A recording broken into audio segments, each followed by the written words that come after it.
15 Things You Didn't Know About Supreme. Welcome to alux.com, the place where future billionaires come to get inspired.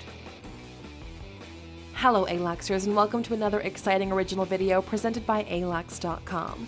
Today we're talking about Supreme, an iconic New York City shop and brand that has built a cult-like following in different areas around the world. In 1994, Supreme was founded in Manhattan by James Jebbia. As it grew through the years, it became the epicenter of New York City's skate culture. When they began making original clothing under the Supreme brand, they developed a following of dedicated consumers, many of whom would not mind standing in line for more than 24 hours to get the latest product. Their limited supply releases have resulted in an underground reselling market where people can sell items for prices much higher than paid in stores. Supreme has collaborated with a number of brands and products to create their unique and highly sought-after merchandise. Some of these include North Face, Nike, Levi's, Vans, Hanes, Playboy, White Castle, and Louis Vuitton. If you're new here, welcome. Be sure to subscribe and follow us on Instagram at Alux. Okay, that's enough background. It's time to look at the 15 things you didn't know about Supreme. Number 1. It cost only about $12,000 to open the first Supreme. In 1994, James Jebbia opened the first Supreme in a small storefront on Lafayette Street in downtown New York. He remembers that he only spent a total of about $12,000 to open the store. Rent was $2,000 and the rest went to merchandise and the store setup. Number 2. The Supreme logo was the subject of a 2013 lawsuit. The Supreme logo is a distinctive red box logo with Supreme written in Futura heavy oblique font. This style was taken directly from the 1979 propaganda art of Barbara Kruger. Even though they didn't exactly come up with the design on their own, they sued Leah McSweeney for $10 million in 2013 for using their logo style in her Married to the Mob brand. The original artist, Barbara Kruger, stays largely silent on the broad use of her style of art, not just from Supreme, but several other brands. But she did have a comment on the lawsuit, calling everyone involved totally uncool losers, and going further to say, "I make my work about this sadly foolish farce. I'm waiting for all of them to sue me for copyright infringement." Number 3. They have never been a supply and demand business. Supreme doesn't follow the traditional supply and demand business model. They never have, and they probably never will. Jebbia said that if he thinks he can sell 600 of something, he'll make 400 of them. The cult following of the brand allows them to limit production and still remain incredibly successful. Number 4. James Jebbia didn't trademark the Supreme logo until 2013.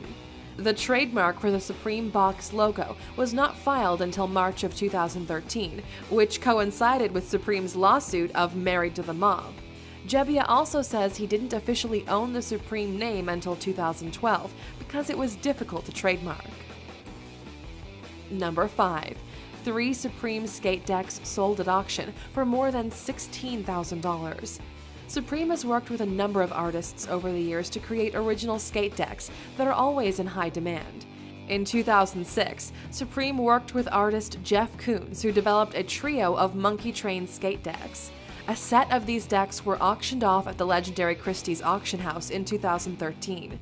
The auction house undervalued the skateboards, estimating they would only bring in from $3,000 to $5,000, but the actual selling price was $16,250. Number 6. A Supreme-branded Metro card was released in New York City. If you live in New York City, chances are a Metro card is a common item you always have with you if you use the New York subways. But these cards became a hot commodity when the New York City Metro Transit Authority teamed up with Supreme in 2017 to offer Supreme-branded Metro cards. The cards have the Supreme logo on the front and come with 2 fares preloaded. They were only available at select stations, but it was not announced where they would be. There was a frenzy at a number of stations as people tried desperately to get their hands on one of these cards. The cards sell for $550, but a number of cards have shown up on eBay and other e-commerce sites, priced between $50 and $1,000. Number 7. James Jebbia lives in a spacious loft in Greenwich Village, New York. James Jebbia has lived in New York City since he moved to America from London in 1983 and has lived in the heart of Greenwich Village with his family for over 10 years.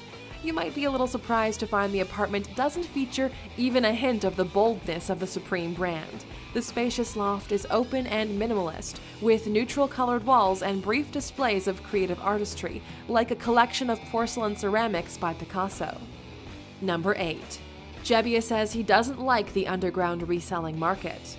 One example of a resale is a box logo crew neck sweater that sold in-store for $138 and then sold for nearly $800 on eBay. The founder, James, is not a big fan of this secondary market, saying that Supreme tries its best to make clothes that are affordable for young people. This might seem a little questionable since they offer limited products by design, but Jebbia says, "I don't like people getting jacked for a t-shirt. I much prefer if someone buys something from us that they plan on wearing and not selling." Number 9. The Supreme Brick sold out within minutes. It doesn't seem to matter what Supreme drops, it sells out within minutes. One perfect example of this is the Supreme Brick that was released in September of 2016. The product was literally a red brick with the Supreme box logo etched onto it, and it sold out within minutes online and in stores. The red clay brick came from a box wrapped in bubble wrap, and they were sold for $30, but were listed for resale on sites such as eBay for up to $1,000. Number 10. There are more Supreme stores in Tokyo than in the entire US. There are only 2 Supreme stores in the US, in New York City and Los Angeles. This is partially by design because part of the Supreme sales concept is limited access. However, the people of Japan have 3 times as many Supreme stores to shop in.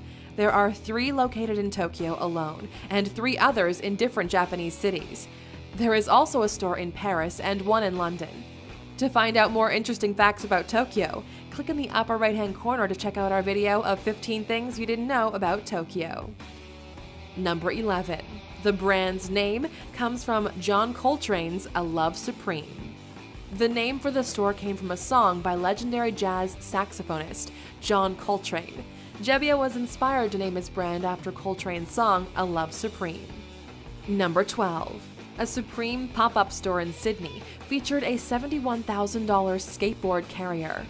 After the launch of a collaborative line of products between Louis Vuitton and Supreme in 2017, pop-up shops appeared in various locations around the world to sell the goods. In Sydney, Australia, some people waited in line for over 2 days for their chance to be among the first to get their hands on these items. Justin Bieber even stopped by. The most expensive item was a heavily branded $71,000 skateboard carrier with a board and accessories included. Many who were able to purchase items quickly doubled their money by reselling the items to others further down the line. $700 t-shirts sold for $1,400, and a $1,400 red and white hoodie sold for $2,800 outside. Number 13. The founder of the store was never a skateboarder. The founder of the store admits he was never a skateboarder himself, but he always admired the graphics of skateboards, and he liked the rebellious spirit. He noticed there were a lot of people who worked for him at the Stussy store that loved skating, but there were no skateboard shops around. He thought there would be a market there, so he opened the store. When he noticed a lack of quality clothing items available for young adult skaters, he started developing the store's clothing line, which quickly gained a cult-like following. Number 14. Louis Vuitton issued a cease and desist letter to Supreme. In the year 2000, when Supreme manufactured skate decks, beanies, and t-shirts featuring the iconic Louis Vuitton monogram print and the dark brown color associated with the brand without getting permission, the famous French fashion house sent a cease and desist order demanding that all products containing their print be burned to ensure they were not in circulation. Supreme took the order seriously, recalling all of the affected products, with which they had been selling for 2 weeks, and clearing themselves of all related items. In 2017, one of these recalled skateboards, which was purchased for $60 in the year 2000, sold on eBay for $10,000. There's obviously no more bad blood since Louis Vuitton and Supreme introduced a collaboration line on the runway during Paris Fashion Week in 2017. Number 15. Police had to cancel a product drop after a riot almost broke out. In April 2014, the New York branch of Supreme scheduled a product drop of the Supreme Nike Air Foamposite 1. The store was set to open at 11 a.m. on a Thursday morning, but more than 1,000 people were lined up at the Soho store the night before. This caused a problem when portions of the crowd tried to rush the store and were met with members of the New York City Police Department. The police had set up barricades, but when at first one and then many people tried to rush the store, the police began spraying people with mace and the scene turned into mass chaos. The drop was then canceled. The shoes were $250 each and were expected to resell for $1,000.